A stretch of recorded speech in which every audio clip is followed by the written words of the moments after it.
appearance of such conflict, and further are instructed to refrain from participating in any matter coming before this Board of County Commissioners with respect to which there is a conflict of interest or an appearance of such conflict. Jacob, thank you.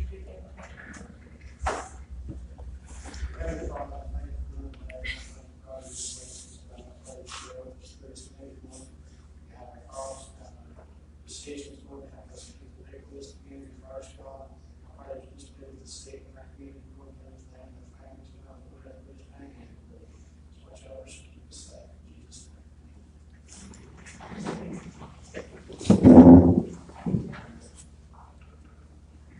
I pledge allegiance to the flag of the United States of America and to the republic for which it stands, one nation, under God, indivisible, with liberty and justice for all.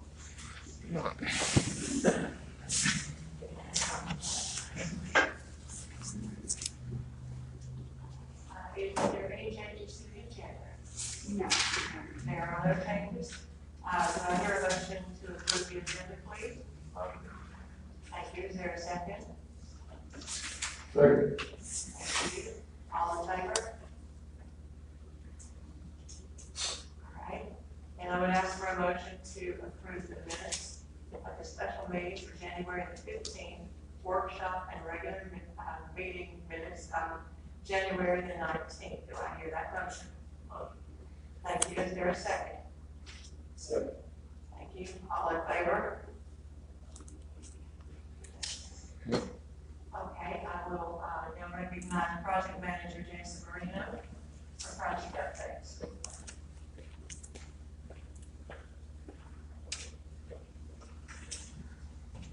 Good evening, everyone. Hope everyone's doing well. Just want to provide a quick update and then also receive some information back on our negotiations with Aldridge Road. I'll get that at the end, and they want to run after you guys see that. So we'll get to that in just a second. Just a real quick brief updates, and we can ask, you guys can ask any questions if you need to on some of the other things we have going on. I talked to Kevin White at the school today, where we are with middle school additions. Everything is pretty much a go with the funding and DEI. Obviously, the board approved the additional funding, and it's all been presented to the contractor, and they're in a process now of scheduling. The intent is to probably start on the metal building first over there below the bus garage so that they can move all that equipment out the back side of the plan to build the facility. And so that, I hope to get that under contract first to start in spring. There's no date set. As soon as we get a date, we'll provide that to the board. So everything seems like it's to go with that condition and rescue builder's contract. The master plan study, we're pretty much done with that. We probably need to make a decision. We'd like to go out to A&E RFPs here pretty soon.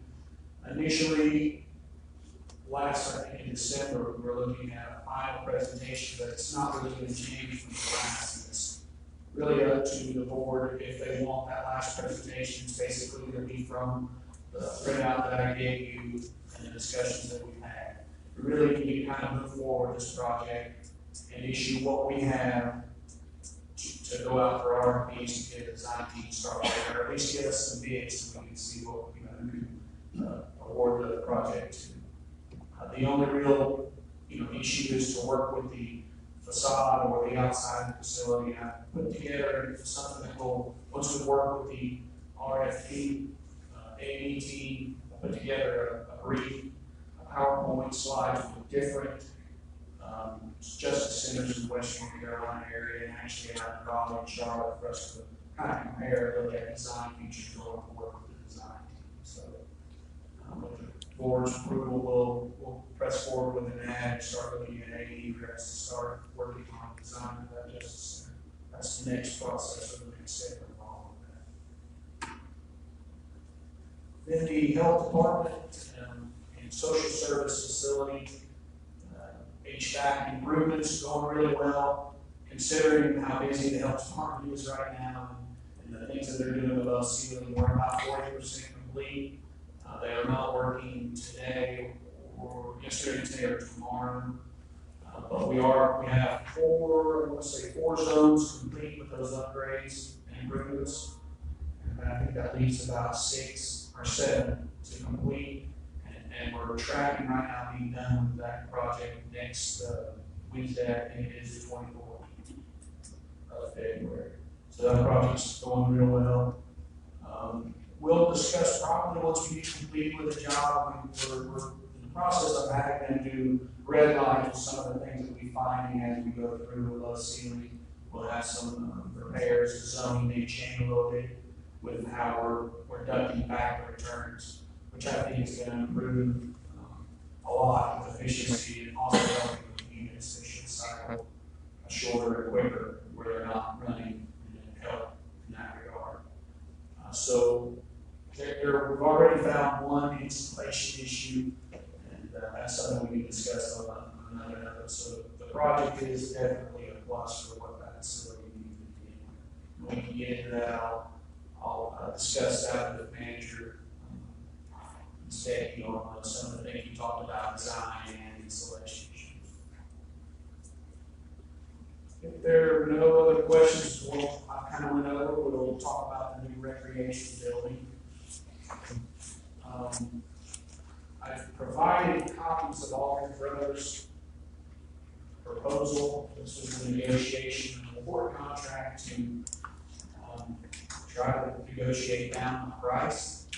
And they should be on the corner of your tables along with the bid price. If you look at the bid price that we did back on December 15th, their base bid was $341,442. The new proposal actually went up $1,400. And that's with about 18 items which are provided on this proposal that we negotiated on to reduce the cost. I spent about almost an hour on the phone with all these brothers today. And everything, just about I have to say, it's all in due in part of everything that's going on. I would have to say globally with the cost of building materials. One of the things, just for example, one of the things we did with the metal building was we made this just a straight rectangular building. And we did save some money initially on that, but it wasn't a whole lot, not as much as we would have hoped. My comment was just to make a comment to the contractor was, I would have looked for a larger savings, and they said the same thing. And just to bring into perspective, not even dealing with this contract, talking to Elliott Brothers today as well, he had just received notice from his equipment supplier that they're going to have to go up on their supply at least 7% just on the mechanical side. That has nothing to do with this project at all, just perspective as to what's happening out there in the market today. He said that's over 50% from what they normally see when prices rise. So we're kind of at a bad spot here with the timing that we're trying to do this. A lot of people are saying the summer, possibly prices could go down. Who knows that? We don't know that for sure.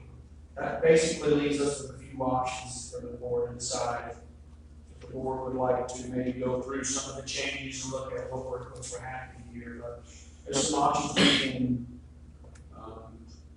entertain and whatever the board would like to decide to go forward with that project. We do need the facilities. We've got to figure out a way maybe going forward how we want to do it. But needless to say, I was certainly surprised to see that we didn't get a reduction after we negotiated as long as we did. I'm quite disappointed in that.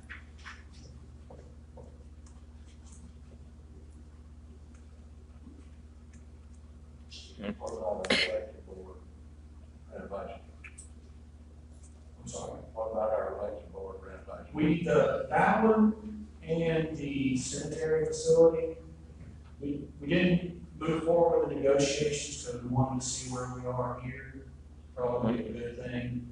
I spoke to Commissioner Nelms little bit about some of our options. Obviously, their options are to award, which we weren't going to award before. I don't know why we would now. The other would be to wait it out to see if materials change, possibly in the summer, which would include the board of elections, which again we need to do something with that and cemetery buildings and that.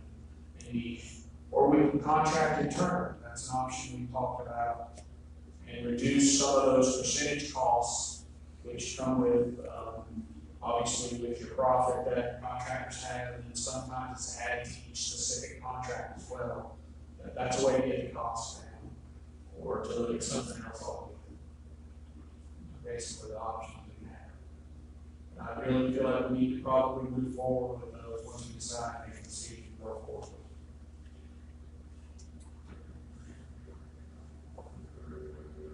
My feeling is I can reach out to, with the board's approval, I can reach out to the different AEP contractors, look at a building again, and get those quotes to kind of see where that number comes in and get it as close as possible. That's the option to go from here to see it. That would be internally. Us contracting it internally, and us doing construction managing it ourselves. Actually, you price that building, just the building package itself. I did. I priced the building and the roof of the company that actually puts them up. At the time, it was $25,000 for the 30 by 50, and I think it was another. I'm not sure the cost. It was 25 some change, but basically it came out to $44K. That was a year ago. Building. For the building and just to get it put up. And sticking. Yeah. And that would include obviously the roof, the skin on the outside, all the metal, and probably insulation. Well, they put that blanket insulation, which is not the best in the world. And Jacob and I, or Commissioner Mills and I, sat down and thought about this and wondered where the other $300,000 is coming from. You can get the whole thing for $44K. Now, I have a good feeling if I go back out and I get it with the same contractor that I talked to, it's going to be quite a bit more. I just don't know where it's going to come with if I go with the AEPs as well. What is concrete? What is it over It's depending on, I guess, the mixture that you get, it can range anywhere from about $150 to $180 a yard. And then for some of it, there might be some pumping needed, but these are pretty readily available sites. I don't know that we need that. It's probably pull right up to it.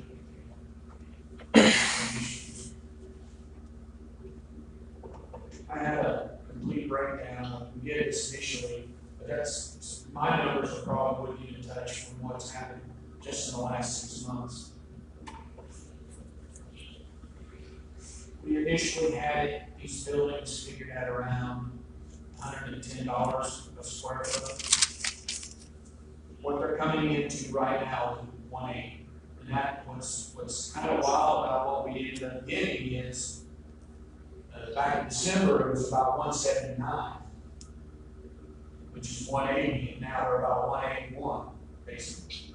So, and it just seems like it's going up. And right now they're only holding their prices for 15 days. And that's again on that quote or the quote sheet that I sent you. Metal buildings and some of the other manufacturers are only, because of the so volatile, the market is so volatile, they'll only hold those prices for 15 days.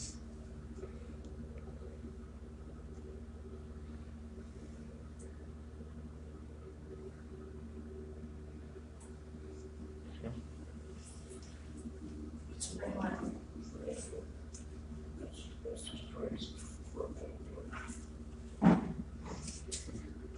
This is my opinion. That's crazy. $350,000 for a 65 metal building with a few stud walls.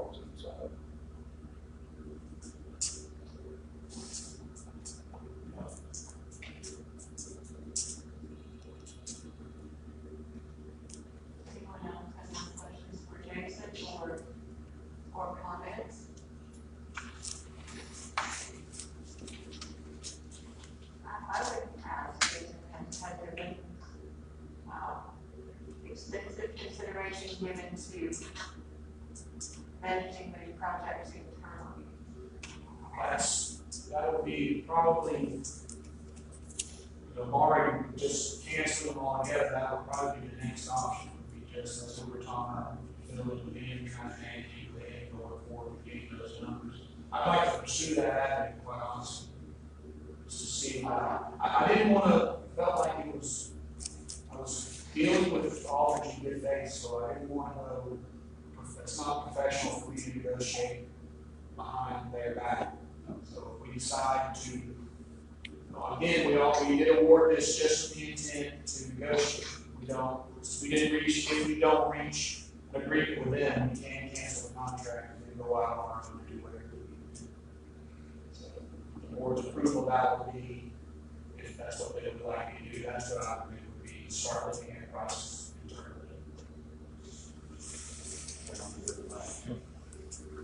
I definitely agree. At least we got that option. Legally, I think we also talked to Jay. Legally, we are allowed to do that.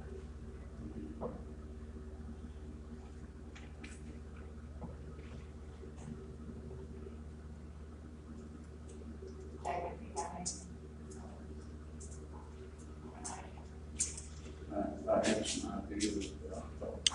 Yeah, please do. Thank you. Thank you, guys.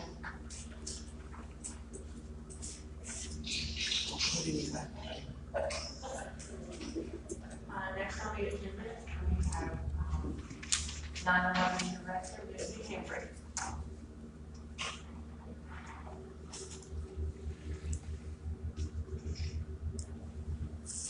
I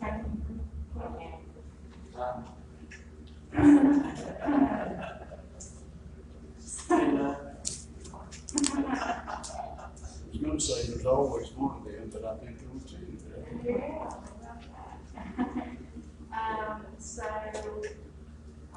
in planning this past year for, our budget year, we had, I had planned on asking the board to consider, adding some, pay plan classification in for telecommunicators. As it stands, we have, all of our telecommunicators at a grade 57, and we were considering adding in a telecommunicator 2 and possibly a telecommunicator 3 classification at a 59 and a 60. So moving people into those slots, I created some job descriptions around some of the users that would be handling to be able to move into those spots and provided those to you to look at. And if our budget is sustainable enough to handle that, that's what I'm asking for this. Take a look at those and see if we can move ahead with that.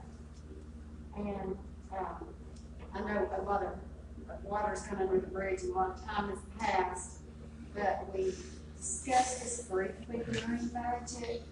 However, because of COVID and we pulled the budget in, the board and we all mutually agreed that we would table this.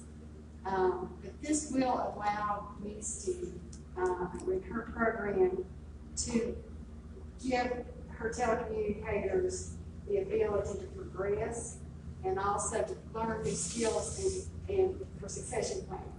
So she had about 3 we discussed, but maybe 4 people who would be able to get more training, pick up movements like more DCI skills and QA skills. Quality assurance, there's training behind that, certifications, and it increases their hours of competing and that they'll have to keep up. Certified training officer, and we lost Patty Phillips a couple of years ago. She was my training officer. And, I'll be computing those duties home, but I need to get somebody in that role and get some training behind them so we can build that training program up like it should be. as well as our quality assurance, having our, go through quality assurance and, you know, with her being gone, and then fill that spot as that point from first to last. And along with the DCI, coordinator, kind of like the coordinator, would be the other position eligible to fill in our ranks. So, and this will build a little bit of stability and give them something to work toward and to feel like that they have a path forward. And hopefully, you know, one day that someone, we can train someone to start taking my position, you know, as time goes on and they can learn those skills and get those certifications, and have a little bit of experience, which is not, you cannot replace experience. So I did a little bit of analysis by shifting one worker up per, I just did it per worker, into these higher grades. She's looking at the present moment to shift them up from a 57 to 59. And it would increase per person about $3,200 in their wages and benefits. But again, these are people that are key roles, and cost of turnover is usually twice that. You can't really see it in dollars and cents per se, but you do see it through lost productivity and the additional training costs. So it would be like $3,200 per person in wages and benefits, to make that change into the higher grades. We all know that succession planning is very important in the continuation of an excellent department. So I certainly support that. And the employees who are doing well where they are and want to advance, I would certainly love to see them to have a path forward toward a career and stay on board with the county and be productive where they are.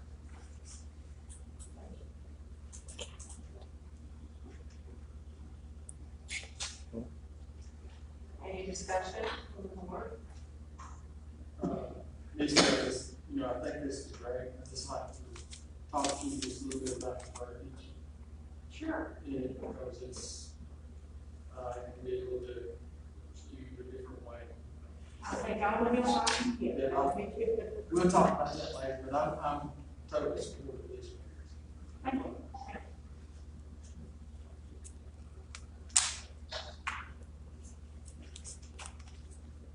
Any further?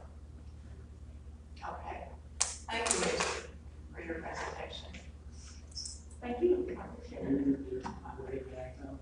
Yes, if the board, if it pleases the board, in order for us to make the changes to the salary plan and add those grades, I would need a board action. Is there a second? All in favor? Thank you. Thank you. You're welcome.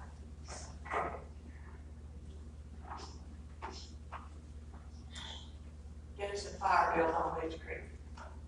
There should already be one, I hope. All right.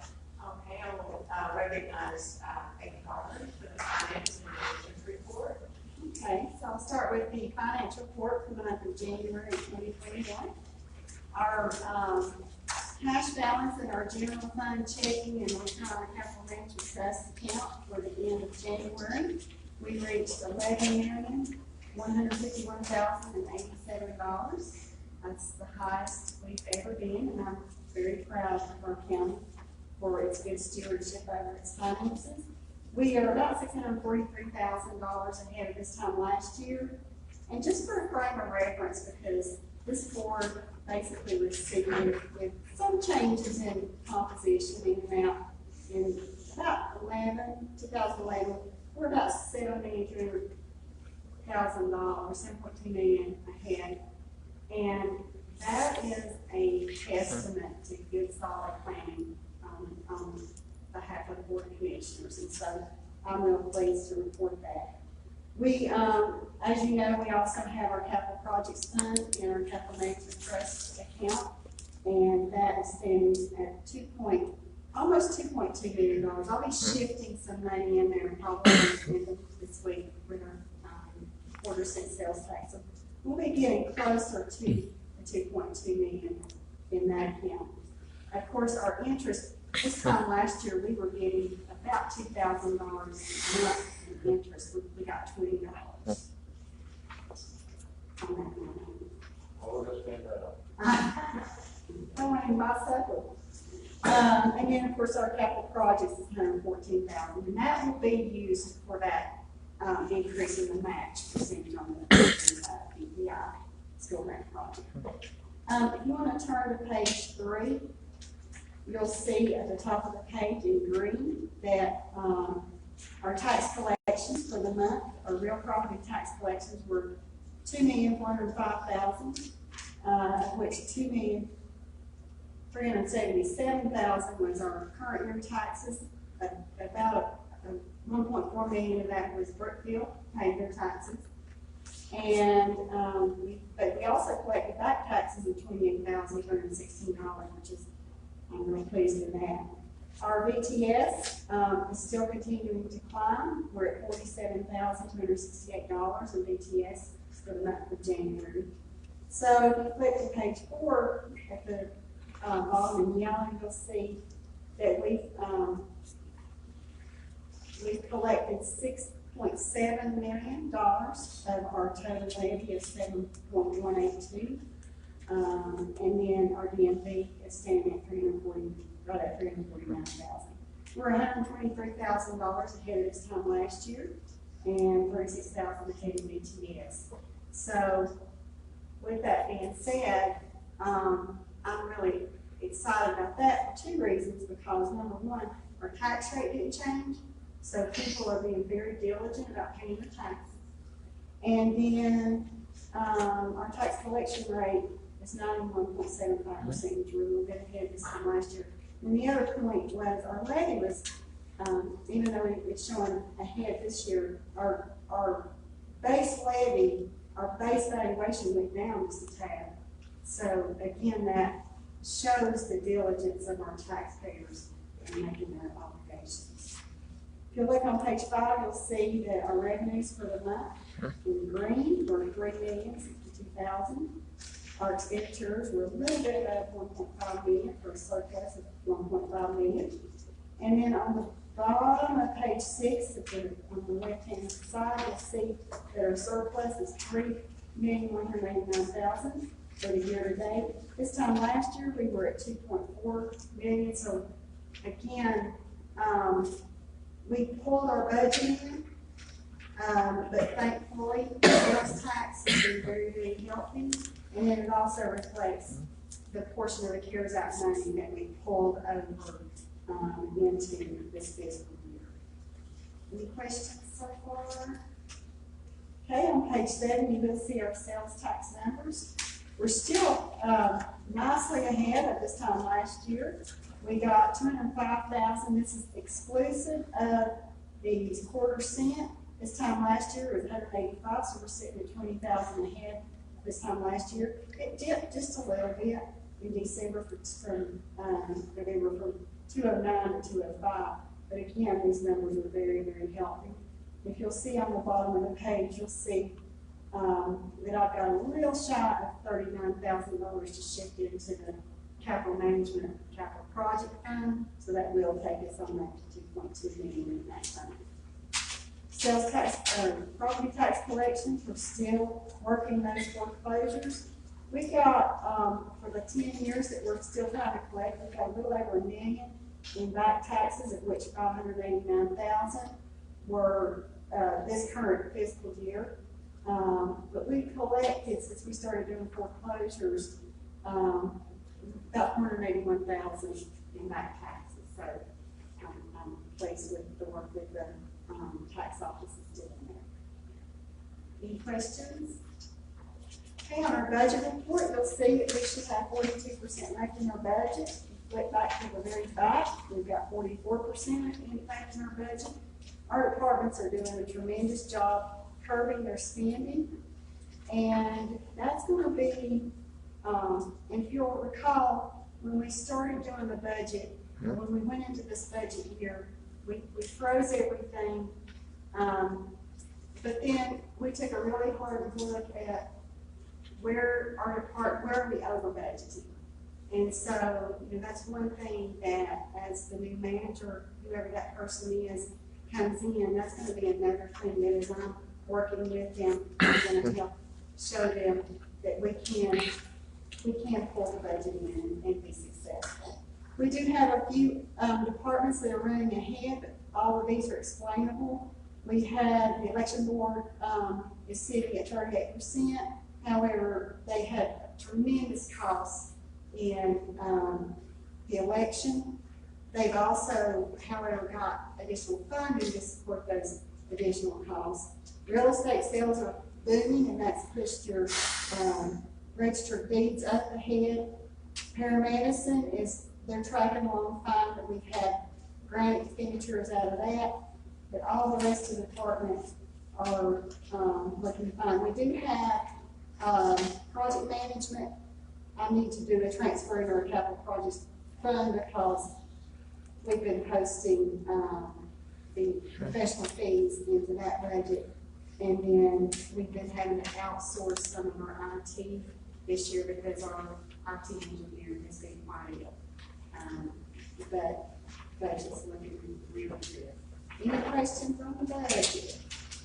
Okay, I do have a couple of budget amendments. I've got budget amendment number 16.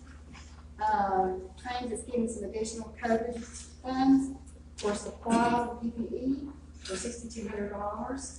So that'll be just to recognize those additional funds and expenditures. And then we got a windfall during the month of January that we were not expecting. We got $10,614 in additional SRS funding where they had been sequestered in 2017. So the schools will get about a little under $8,500, and then each of the fire and rescue departments will get about $424 coming to them this next week. But I do need to do a budget amendment to recognize those additional funds. Is there a motion to approve budget amendment 16 and 17? Thank you. Is there a second? All in favor? Okay. Just switching to the manager's report, I just wanted to give you some updates on some of our grants to begin with. We did get approved to purchase the 2 senior center vehicles that the board approved at the last meeting. We got that word on Friday, so we just got to go pick those vehicles up.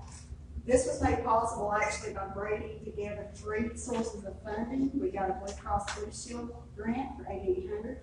We got a Meals on Wheels grant for almost $10,000, and then we'll be using $27,000 of CARES funding to fund those purchases. So no county dollars were used to purchase these 2 new vehicles, and they'll be good additions to our fleet for years to come. The ones we're using now are 15 and 16 years old. We've got a lot of good out of them. They're still drivable, still usable. But this way, our folks that are delivering meals will be a more reliable transportation. So I thank the board for approving us to go after that money. Wanda will have another close to $20,000 in that pot of CARES Act money to spend. So she's kind of looking at what the needs are against what the restrictions are for the money. Our general CARES Act money, we still have about $14,000 left. If you'll recall, the federal government extended our deadline to make those expenditures to December 30th of 2021. So if you have anything in mind, maybe next meeting or whatever, we can, if there's anything that the board would like to use this for, you'll let me know, then I can check with the state and make sure that we can go after or use the money to those things. If nothing else, we can use it toward our public safety salaries to help with offsetting some of the additional costs of the overtime. The school radios are in the process of being installed. The vendor did outfit the system with the ability to add a channel that would be dedicated just to the school system. right now, they work off of local government one, I believe. It does require an additional repeater, which is part of the system. This would, allow them to communicate direct without, being on local government if there's an emergency on the bus. So what we're trying to do is work through where we're gonna put the repeater on our tower with the Forest Service. And I did talk with Western Carolina Communications, because there was a question, do we have room on the tower? The antenna for the repeater is 4 feet tall, and it's 3 pounds. So in talking with them, they don't think it's gonna be a problem to hang it on our tower. Larry Hembry, brought up a point in our conference call that at some point the county, had created a policy or a procedure whereby if anyone wants to hang on the tower and enter our building, there would be a $5,000 user fee, as well as a $50 road maintenance fee per year. I did check with the Forest Service because I knew that there's rent that has to be paid on the tower, for private enterprise, but they waive the fees for local governments. So, I needed a little background from our public safety folks that may be on the board, that may know the history of this, because I've been able to find nothing in the files. Larry had an MOA, but the question came up with the school board, because that's kind of a hefty little charge of what we would be able to do as far as the fee is concerned, if there was any type of process where there could be a waiver or what the thought process was to begin with. Larry seemed to think that the Park Service was paying a user fee for the road maintenance, but I've been able to find that. I don't recall ever seeing that come in since I've been here. So I was wondering if perhaps Commissioner Cody, you have any recollection of, or Commissioner Eller, of what the history is of the user fee?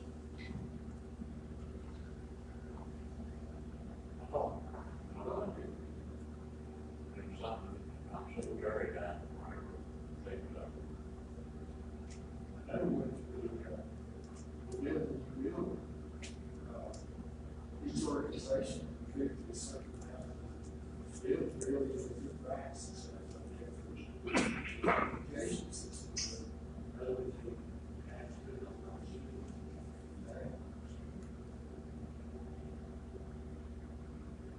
I know when we get to the time where a lot of those organizations pay to have those things start. Right. If I leave it here, then we might have to go back in the minutes. Check on my bills and make sure it's okay. Because I know when we actually had our piece of our department, we had it, but we got a grant to have it installed. That was. I'll have to go after our work and see what stuff was. It's pretty expensive at the time. That's the plan we got going. But it's not like I was quick. So, you know, I don't know what the board's position would be. I told that Western Carolina Communications and the school board that I try to research it and see what we can find out. And so far I'm drawing a blank, but, Do we have a ballpark date on that key for land? Kim, do we even better I mean, Larry had a very, well-documented MOA on file, so, you know, he was able, so I know something went on that, I mean, he wouldn't just pull that out of the air, but at the same time, I'm scratching my head because I'm thinking, you know, schools are part of the local government, would there be a need for a fee? Unless, you know, we have to be equitable. If all the other local government type entities pay it, then they're going to have to pay it. Correct. tires already unloaded it. Yeah. This, where it's calculated, and that ain't what happens. What happens when we put that in, that breaks the ice and the wind blows. Yeah.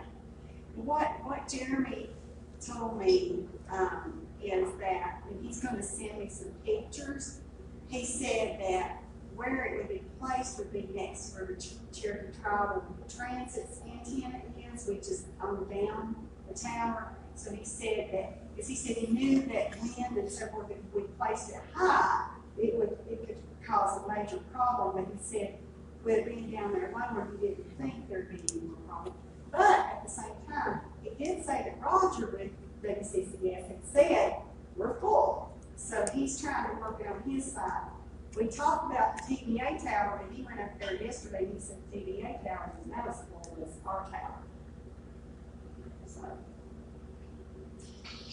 we kind of got a conundrum. So we'll keep researching, and I'll get those pictures, and then maybe let Mr. Cody and Larry and Mr. Ellis look at it. Just wanted to report on the additional $30,000 for food distribution that the board approved back in December. Those allocations were made, and we were able to give 4 ministries the $30,000 that you'll see in your notes there. Commissioner Ford met with these organizations, and they provided data on the number of meals and the number of people that were served, and then we took averages of that to make those applications. Another bright spot is that we got notification that FEMA is going to reimburse some of our costs for vaccinating. And so one of the particular costs that's going to apply to us is additional personnel brought on to help with the effort. So I think we brought on 2 contract nurses, so we'll be able to apply for reimbursement of their contract costs. We're applying, EMS has been working with Congressman Cochran's office. Congressman's wanting to help with some of our public safety things, efforts, and so they had some discussion about purchasing a GPS approach to our LZs to help the helicopters coming in, and so they're in the process of working with Congressman on that. We don't know if we'll get it, but it's worth a shot. It could be up to $30,000. We have started the procurement process for a grant administrator and a professional engineer for our CDBG COVID grant, and also our flood project on Summer Creek. That's been advertised in all the local papers. We've also reached out to some of our local engineers that are professional designated engineers, and we're in the process of reaching out to them. And we'll be getting those proposals by March the 5th. I have had a couple of engineering firms request more information, and then I had a new firm that I've never heard of request information for CDBG. So we'll see how that goes. We have advertised and put on file our CDBG housing grant environmental review record. It's in my office if you want to come and look at it. This has also been submitted to NC Commerce for their final review and approval. This will open up our ability to begin actually working with our homeowners. It's only taken 2 years to get us to this point. We will be having to extend this grant. There's no doubt about it. My worry, and project manager Marino, he's been working with me hand in glove, and he'll be getting more active with it. Our worry is the building cost. You know, how are we going to be able to do these houses affordably? And that's what's got me nervous. And I'm not sure, I'm going to talk to our grant administrator, because with that big grounds to get more extensions, or to get an extension, to wait for building costs to settle back down. So that's not going to work.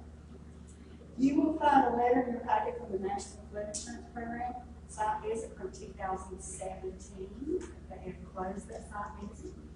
And and we have no funds, but I'm just happy to see that. You will also find in your packet the bigger management letter. It's that time of year again. I just need to know if the board wants to participate or not. Is there been any change in that? If there's not, I just need to let them know. Okay. I have to present that.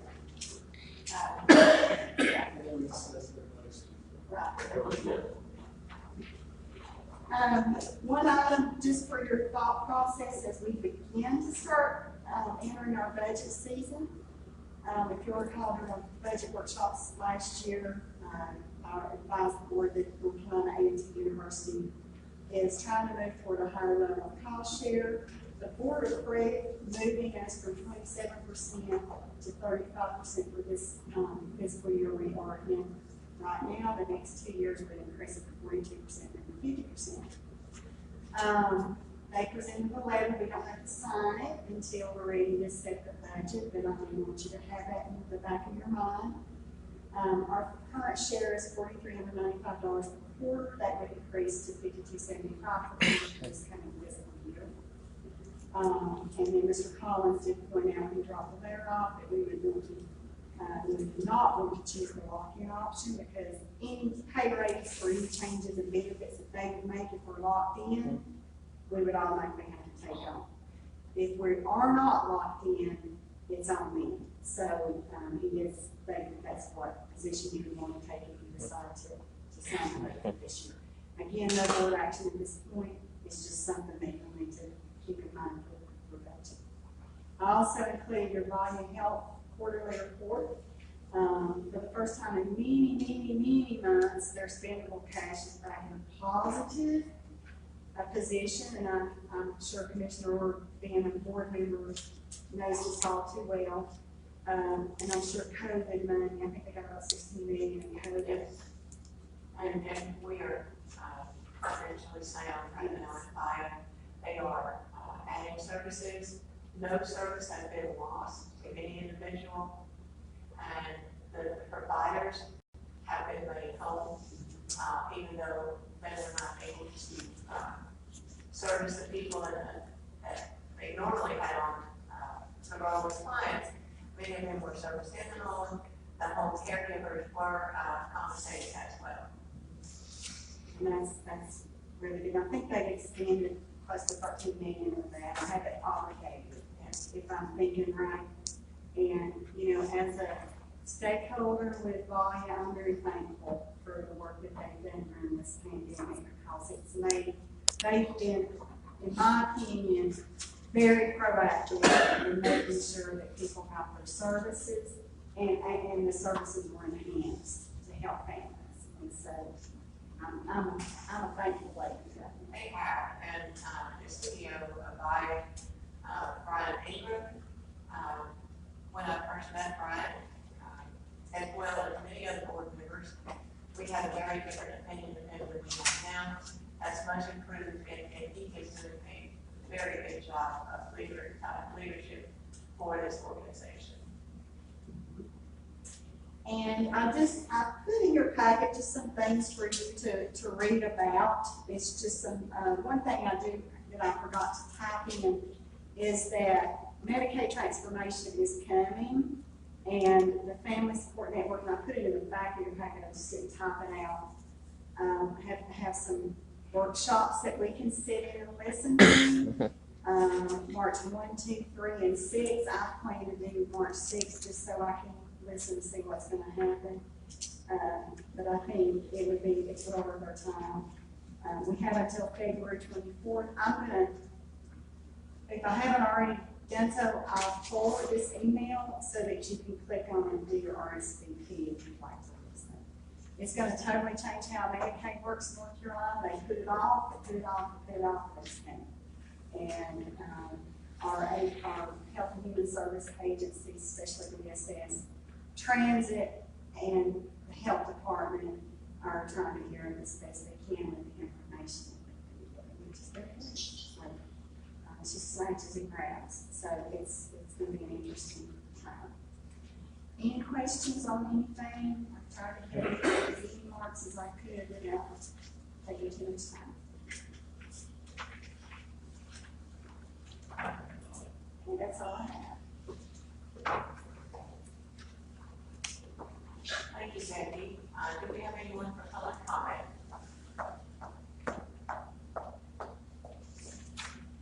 We do not. Unless Mr. Gross can sign in. No, ma'am, I did it. Okay. Okay, okay. Thank you.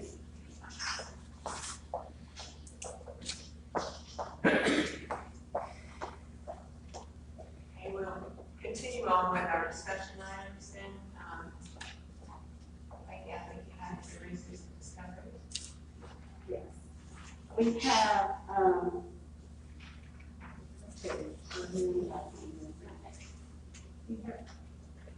we don't have any totals because Brandy's husband was out sick, so she was unable to get me her sheets that she normally does. So we did have one. A taxpayer is deceased. It is personal property, taxes that were paid on it, and I just need to get it written off. But I can say the account number was 150380002, B as in boy.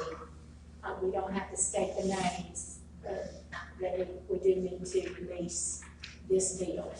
and these actually are bills that, have statutorily been written off because they're more than 10 years old. So we just need a board action just to put the rubber stamp on it for, tax assessors. Need a motion to approve. Yes, please. Do I hear a motion?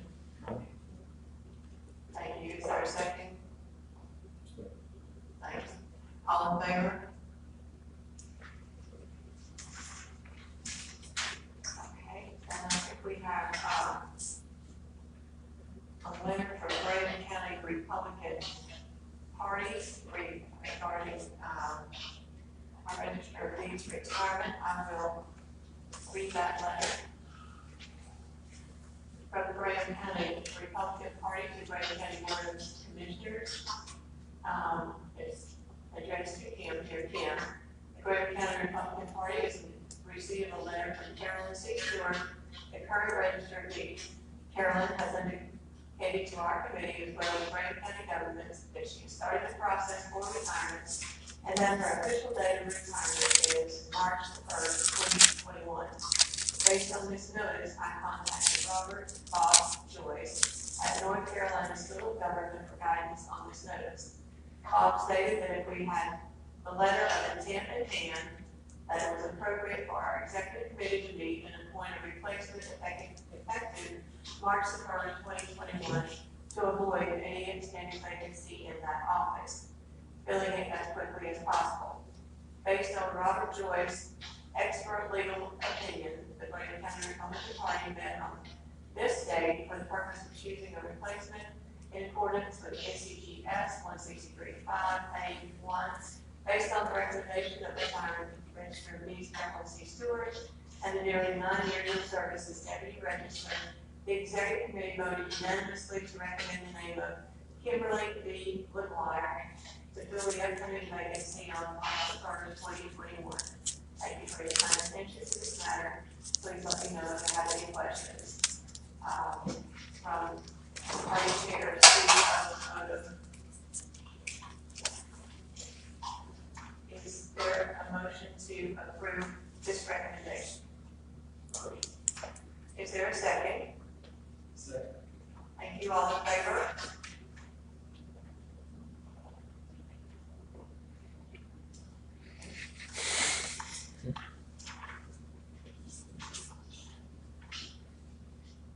Okay. Our next item is discussion to allocate letter and appropriation for the purchase of a new flag twice a year.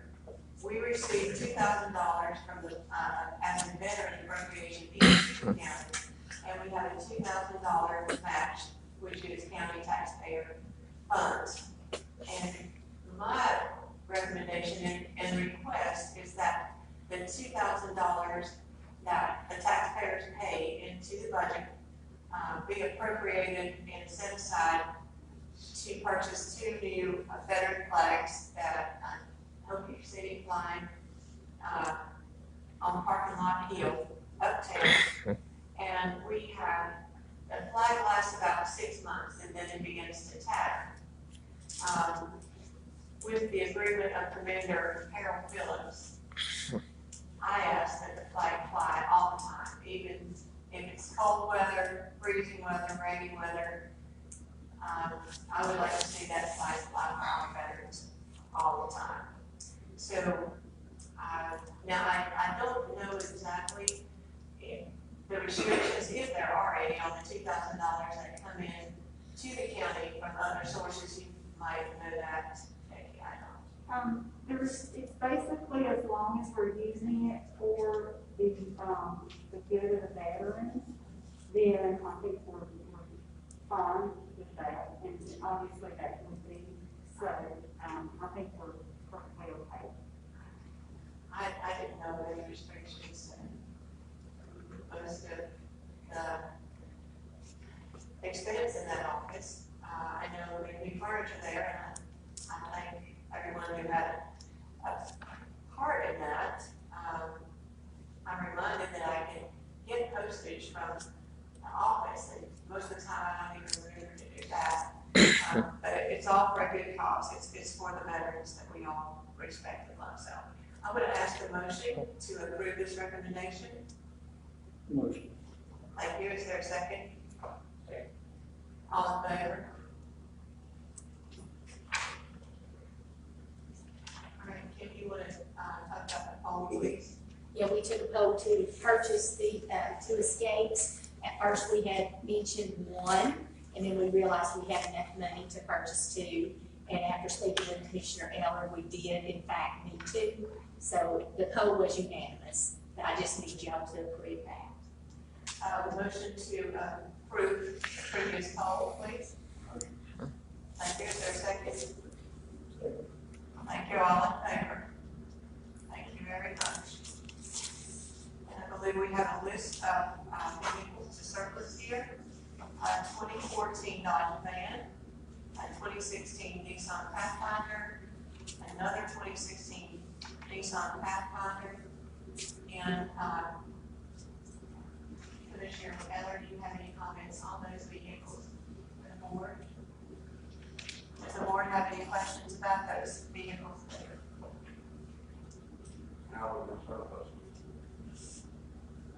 What's the board's pleasure on how we surplus the vehicles?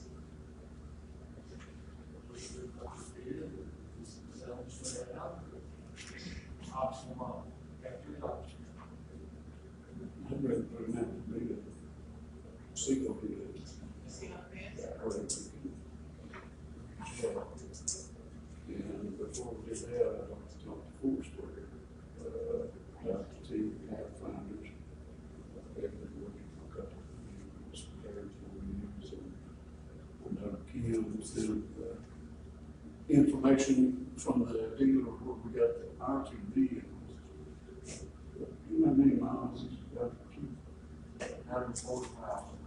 I would like to. That's out on my hands. So they probably would not. I believe their funds were CARES funds as well. However,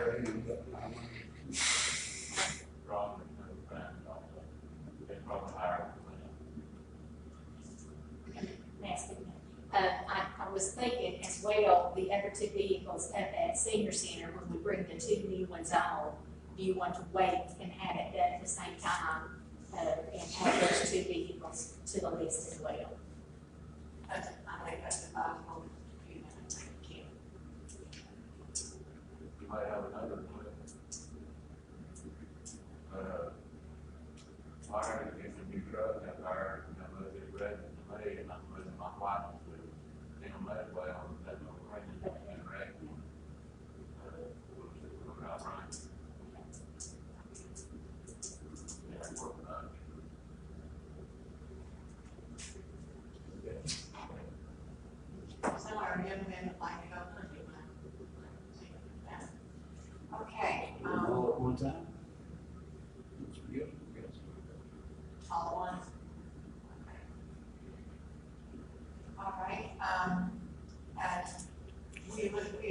already, I believe, have the COVID-19 sick leave policy, and I would ask for a motion to adopt this temporary COVID-19 sick leave policy. Is there a motion? Thank you. Is there a second? Thank you. All in favor? Adopted.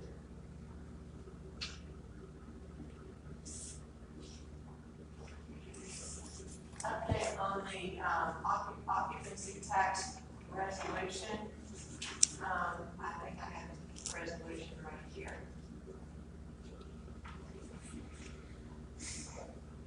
And I will read this resolution. Resolution for Graham County to seek legislation to increase the room occupancy tax to the maximum of 6%. Whereas the Graham County Board of County Commissioners seek legislation to be allowed to increase the occupancy tax in Graham County up to the maximum of 6% of the gross receipts derived from the rental of any room, lodging, or accommodation furnished by a hotel, motel, inn, tourist camp, or similar place within the county that is subject to sales tax and code by the state under GS 105-164, 4A3, and whereas Graham County occupancy tax rate cannot exceed 6% in the municipalities, occupancy tax rate when combined with the county, occupancy tax rate cannot exceed 6%. And whereas the Graham County Board of County Commissioners approved this resolution as requested by the Graham County Travel and Tourism Authority, and feel that this is the best approach to increase revenues to promote travel and tourism activities under the Graham County Travel and Tourism Authority. Now therefore be it resolved that the Graham County Board of County Commissioners has requested our North Carolina State Representative, Senator Kevin Corbin, and Representative Carl Gillespie to seek legislation to increase the room occupancy tax to the maximum of 6% for Graham County. Further be it resolved that this resolution was enacted by the majority vote of the Graham County Board of County Commissioners. And that will be this day if I hear a motion to approve this resolution. Is there a second? Second. Might be the first time. And it may be, I'm really hoping that the old adage, the third time's the charm, works this time. I am very well aware that Senator Corbin and Representative Carl Gillespie have actively put this bill before the state legislature, and we really hope that we'll be able to get enough people working together to get that done. And they are hopeful as well. No guarantees in place. When you have the voting mechanism in place, but what we really hope so.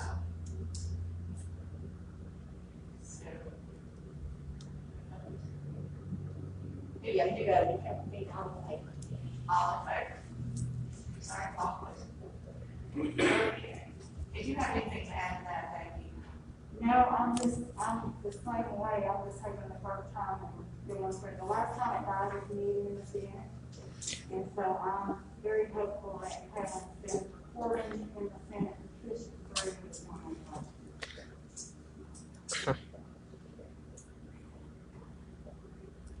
Do you have anything to add now? Okay, we'll move on to the Foursquare Community Action Agency. Let me first say thank you to Dan Wiggins for your participation on this board. We also have Ramona Summerby as a representative from Graham County, Marshall McClung, and myself. We have a full representation from Graham County. Over the last cycle of renovations and repairs of Clay County, Murphy, Andrews, Swain, and Graham County was the highest recipients of funding and projects completed at $332,100 in this county, of which I'm very proud of. I'm certain that Dale would agree that when he and I started sitting on this board a couple of years ago, we had some major challenges. At that time, there had been money sent back that the four western counties could have used and desperately needed to use. So I'm delighted that we have a working director, we have a culture that is changing, and we have people hired who are doing a good job for this county as well as surrounding counties. So it's a good program, it's a needed program for our area. Now, do you have anything to add to that? I know Dale said on the finance committee as well. Okay. No, it's, like you said, there was a lot of problems a couple years ago, but it's been, they've been resolved for the most part. Never send the money back. If the government has money to spend, don't ever send it back. Because they've cut appropriation the next time. Okay, and I want to mention one other thing, on here, I didn't think of it. We have been notified that there will be 2,333 connections coming up in Graham County. Charter cable will be doing 2,313 of those connections, and SpaceX Technology will be doing 20 of those connections. This is an FCC and North Carolina project. It was kept really quiet through the end of last year, but that is a lot of connectivity coming into Graham County. There will be 120,000 throughout North Carolina, and I feel that we are very blessed to get this number in Graham County. It really, I don't know what areas they will be, but I am told that the connectivity is upcoming and it is already beginning. It gives us with the two great grants that we got, that's going to be almost 4,000 households. I would actually, SpaceX is using satellites. Elon Musk. He's doing it, they're doing 20 of them. I thought that was just amazing. Yeah. Now the other, Charter was on the back. Did that get one of the great grants? Or somebody else? There was $3,348,000 for these two projects. If I have to not turn those numbers around, maybe you may have a better number there. Yeah, and I meant to pinpoint this on when you got this up to this correct right grant, and, it says Skyway, but I think that's Charter. I believe it's Charter. Like, Charter. What they said was Skyway, I believe No, it's it's not Skyway. it's Charter. Yeah. And the discussion that I heard on charter would be like from the new power plants that are already in place. Yeah, so it won't be as long a project, shouldn't cost have to reset, so I'm really looking forward to that. It's looks a bit like the light at the end of the tunnel here in Graham County. Any questions about that or comments? Okay. A reminder of a special meeting on Friday, February the 19th. I believe that has to do with some interviews, some medical. Is that correct? Okay. 11 o'clock. 11 o'clock. 11 o'clock on the 19th.